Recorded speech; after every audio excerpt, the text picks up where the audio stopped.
Vice President of Mahidol University, Director of UNESCO Bangkok, distinguished participants, ladies and gentlemen. Thank you for inviting me to participate in this important event. It's inspiring to see so many delegates from around the world come together to discuss critical issues regarding language development and education and their importance in helping us achieve our Millennium Development Goals.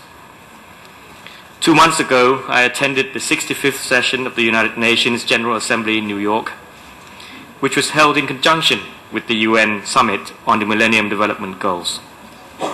It was heartening at the time to see the world's leaders come together to support our shared goals, and more importantly, to note the measurable progress they had already made toward achieving many of our objectives. However, despite the positive progress reported by many countries, Thailand included, there are still millions of people we have yet to reach. These include our poorest and most vulnerable populations and those living in the remotest areas of the world. We have an obligation to ensure that the fruits of our development efforts are both widespread and equitable, so that everyone can benefit from them regardless of wealth, background, or geography.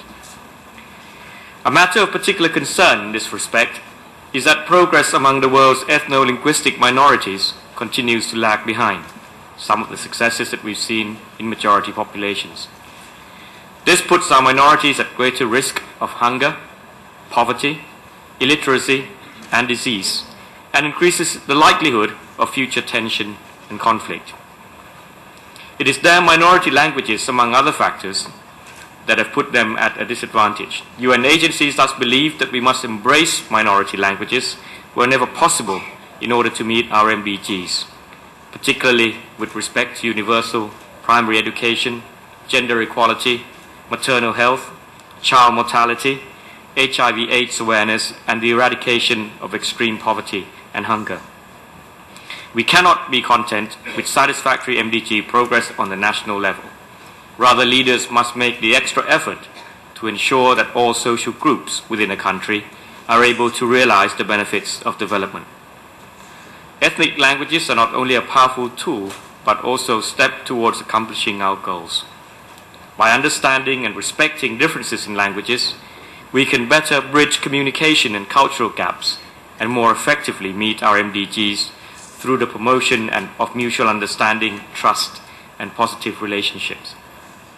I believe that Thailand can provide something of a model in this regard. Our nation is home to 70 unique ethno-linguistic groups, a wealth of diversity that I personally consider to be one of our national treasures. Recognizing different linguistic and cultural backgrounds among our people, the Thai government has worked hard to protect and promote these cultural diversities. Nowhere is this more evident than in school, where curriculum now includes the study of local languages. Let me emphasize here that education has always been one of my government's top priorities. The measures we have taken to widen educational opportunities range from offering financial assistance to families with school children to ensuring that all Thai students have access to 15 years of free basic education. However, no educational framework can be truly successful unless it accommodates and encourages all children regardless of backgrounds. A case in point is our work with ethno-linguistic minority communities.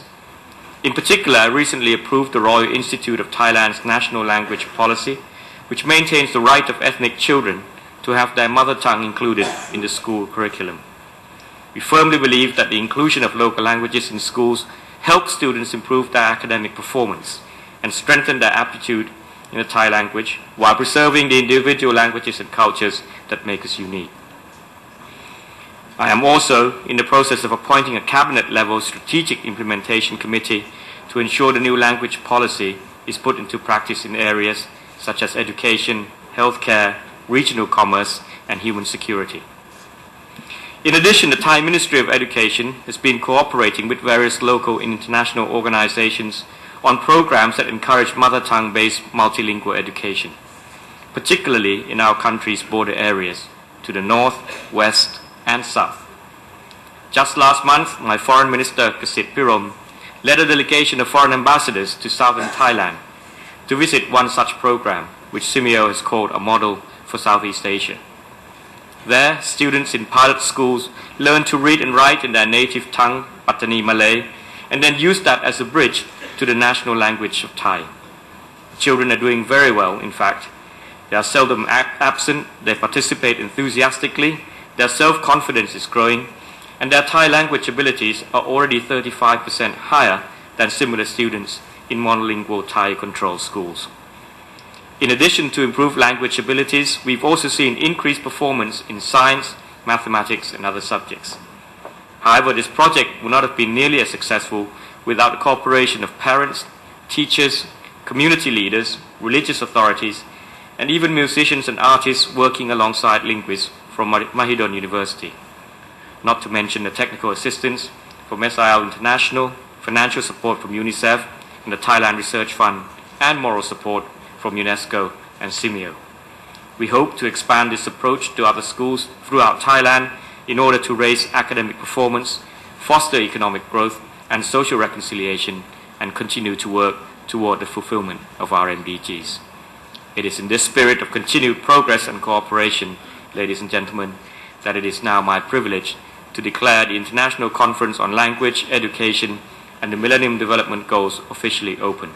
It is my sincere hope and expectation that what you accomplish here over the next 3 days will have a sustained impact on the lives of ethno-linguistic minority populations throughout the world, and ultimately serve to contribute to a brighter future for us all. Thank you, and Swadee Krap.